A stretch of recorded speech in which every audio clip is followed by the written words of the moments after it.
So as I mentioned in the previous video, formal charge is useful for more than just figuring out exactly where a charge is on a polyatomic ion. It can also help us figure out the correct arrangement of atoms within a molecule. Okay? And we're going to explore two different compounds to reinforce how this is useful. The first one is going to be OCl2, which is a compound we've already seen. And the other one is going to be one of our common polyatomic ions, nitrate.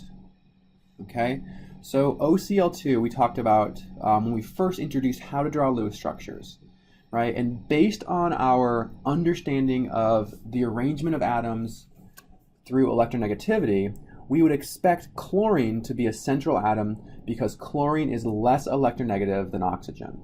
Okay, so let's draw the Lewis structure of OCl2 with chlorine being a central atom. Okay, so chlorine here has 7 valence electrons. The second chlorine also has 7. And this oxygen has 6. Okay, so the very first thing we note here is that it's hard to connect the dots very well, right? Because this chlorine already has a pair. But the reality is to draw a correct structure this way, we have to. And this is the first time we're going to see an example of what I call electron shuffling, where we know that we have to have a bond between chlorine and oxygen. So I'm going to do that. And when I do it, I now have freed up this electron, which can be moved over to pair up here. Okay?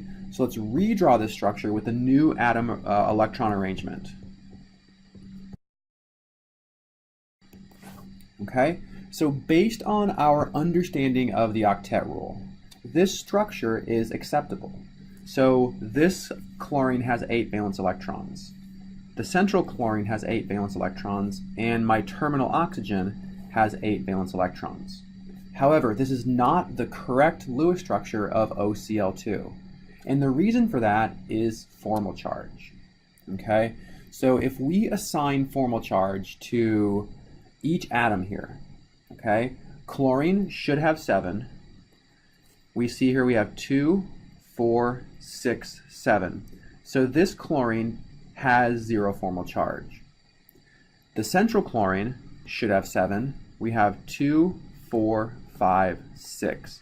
So the central chlorine has a formal charge of +1. And now our terminal oxygen should have 6.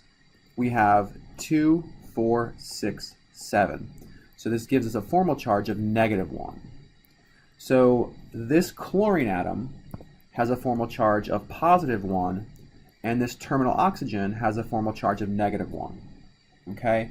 And in situations where you have formal charge on multiple atoms, it is very unlikely that that's the most stable arrangement of atoms. Okay? So if we were to redraw this compound with oxygen in the middle, okay? So let's redraw it with oxygen in the middle. Oxygen. So when we do this, we start to see that it's much easier to predict how our bonds will form. We form a bond here, and now we have a stable octet on chlorine, a stable octet on oxygen, and a stable octet on this chlorine. And when we think about formal charge, chlorine should have 7. We have 2, 4, 6, 7. So that's a formal charge of 0. The central oxygen should have 6. We have 2, 4, 5, 6. So that's a formal charge of 0. And now my other terminal chlorine should have 7. I have 2, 4, 6, 7. So all atoms have 0 formal charge. And this means that this is the most stable configuration of atoms and the most stable structure of OCl2. Your goal when you draw Lewis structures is to minimize formal charge.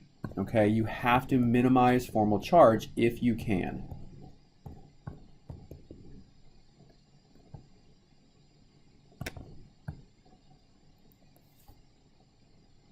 Okay, so as you're drawing Lewis structures, it's always going to be important to think about formal charge.